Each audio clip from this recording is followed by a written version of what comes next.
Prince Harry feels contempt, sense of superiority to Prince William. Prince Harry's recent appearances on American television programs were analyzed by an expert. Prince Harry's recent appearances on American television programs show that the Duke has a sense of superiority to his brother Prince William. Prince Harry on The Late Show with Stephen Colbert explained his words are not dangerous, but the spin of my words are very dangerous. Body language expert Adrienne Carter said that Harry's hand gesture shows that he feels contempt. As Harry talks about his word being spun, the expert said, "We see a really strong facial expression of contempt, pursing the lips.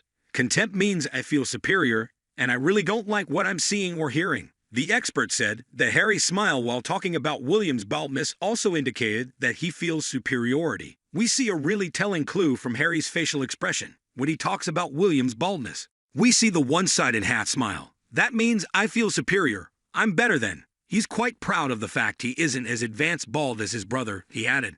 Perspective. What we all have in common with Prince Harry. Do you know what it's like to be estranged from someone you once loved dearly? Or publicly denounced by someone you once considered a trusted friend or beloved family member? Not so fun. As too many of us know, this kind of relationship meltdown can be painful, especially when the hope of reconciliation persists. Nearly a quarter of us are estranged from at least one family member, according to a recent Harry Sachs poll conducted for the Deseret News. Maybe that's one reason that some of us have been engrossed with what's been happening with Prince Harry, Meghan Markle, and the House of Windsor. There are bad reasons, of course, to be consumed in happenings at Buckingham Palace, from a voyeuristic fascination with tabloid-style drama to unhealthy fixations on celebrity culture. And in so many ways, the experience of the royal family is exceptional and unrelatable for those of us just trying to make ends meet. After all, we're talking about real-life princes and princesses here, a family whose collective net worth has been estimated at $28 billion.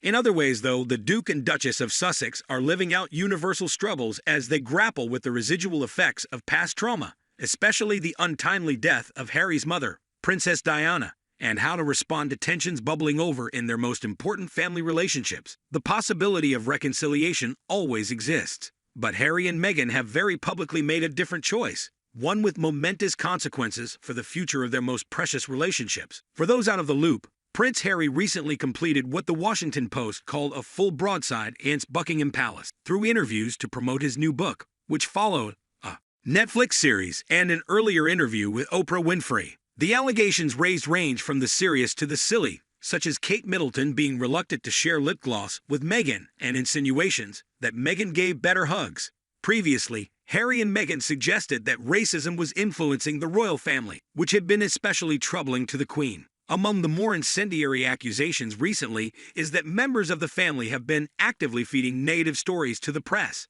and that they were effectively forced out of their roles as members of the royal family. This, alongside some embarrassing details of brotherly squabble from past years that left Harry on the floor after his elder brother William, the future king, came at me. More than sharing simple objective facts, Prince Harry has chosen what Patty Davis calls words that cut deep, that leave a scar. For instance, calling William an arch-nemesis.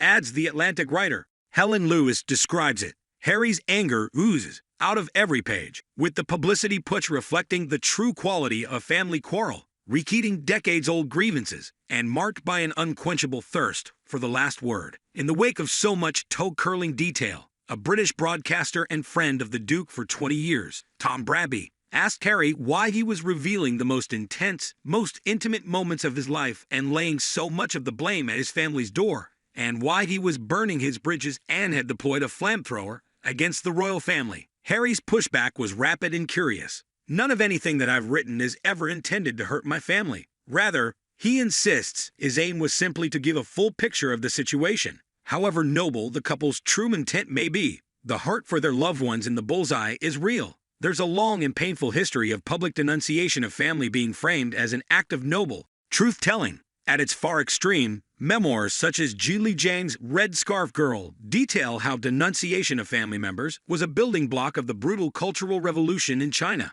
Closer to home, a cottage industry of podcasts and influencers essentially dedicated to denunciation had sprung up, including those on a mission to dress down a particular faith, an individual, or a corporation, like SeaWorld. In all this, Harry and Meghan are embodying a cultural trend to reject institutions and historic authority with associated costs for our relationships. Harry told Anderson Cooper that he's currently not in. Within the popular narrative of our day, these public denunciations are portrayed as courageous attempts to stand up to hegemonic injustice. Any resistance that arises to these brave truth-tellers is likewise framed in a predictable way. As Harry explains the pushback he's received, if you speak truth to power, that's how they respond. Communication with his brother via text, and that he hasn't spoken to his dad in quite a while. You have to feel for the newly crowned King Charles II, who had to stand between his red-faced boys during past fights and told them at Prince Philip's funeral last year, "Please, boys, don't make my final years a misery." So much for that. Compared with the dopamine spike that comes from lashing out publicly, the work of reconciliation is messy, private, and sometimes backbreakingly slow. But it's worth it, especially compared with chronic anger, which hurts a lot. Thankfully, we really don't have to live this way. Take it from Patty Davis, the daughter of President Ronald Reagan, who followed a course similar to Harry years earlier when she flung open the gates of our troubled family life in her own tell-all autobiography, something for which she apologized to the former president right before he died. Davis recounts her justification at the time. "I wanted to tell the truth. I wanted to set the record straight. Naively, I thought if I put my own feelings and my own truth out there for the world to read, my family might also come to understand me better." New York Times columnist Maureen Dowd describes this as an increasingly popular fantasy, that we will find closure in disclosure. After acknowledging the obvious, that none of us respond well to being embarrassed and exposed in public, Davis reminds people that far beyond your truth, there are other people who inhabit our story, who have their truths as well. But whatever the full truth of the matter is in Harry's case, it's no longer the issue, because only one side of the story is getting promoted with millions in revenue. Denunciation sells, after all. Even so, Harry has expressed a desire for healing, telling Cooper, "I look forward to us being able to find peace." If and when that happens, Davis notes, they'll have to walk a long distance across a battlefield that he has now expanded. After being asked what she would say to her younger self if she could, Davis said, "That's easy. I'd have said, be quiet, not forever, but until I could stand back and look at things through a wider lens, until I understood that words have consequences, and they last a really long time." She added, "Not everything needs to be shared." Had Harry and his wife followed that advice, they wouldn't have gotten as much money or attention, but they surely would have had a lot more personal peace and continuing bonds with people who know them the best. When times get hard, those lasting connections are really nice to have. So when you're feeling the allure of denunciation, stop and remember the potentially rich rewards of reconciliation. And unless real abuse is taking place, let's not give up on each other quite so quickly.